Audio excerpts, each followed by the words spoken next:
The story of Mr. No-Shoulders and the Sweeties Party.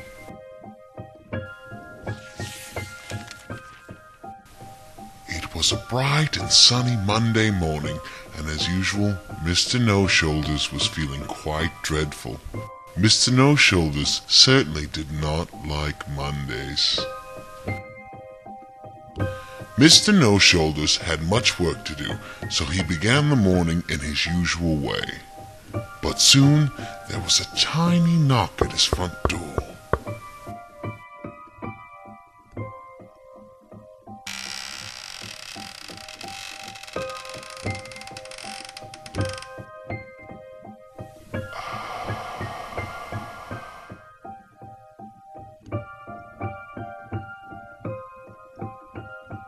It was little Miss Mary with a tiny box of sweeties in her tiny little hands.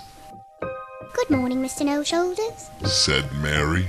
I'm selling sweeties to buy new books for the schoolhouse. Would you like some? Mr. No-Shoulders did enjoy sweeties, but he was much too busy to eat any just yet.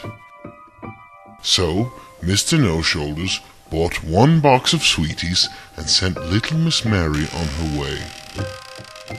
No sooner had Mr. No-Shoulders gone back to work than there was another, tinier knock at the door.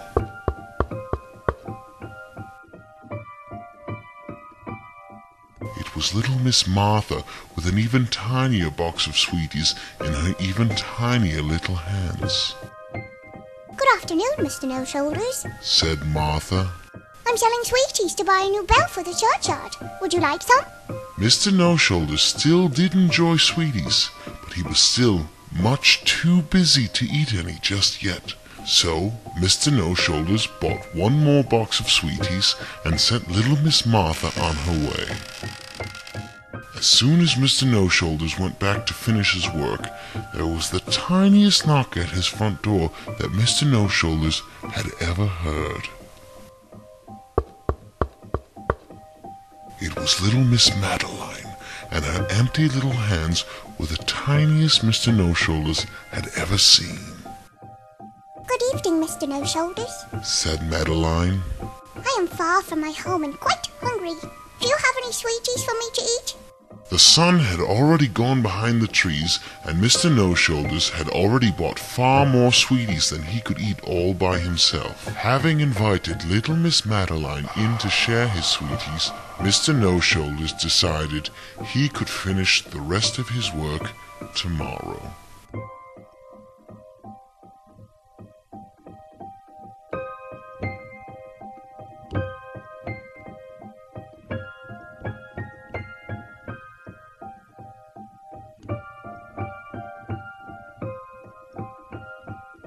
The end.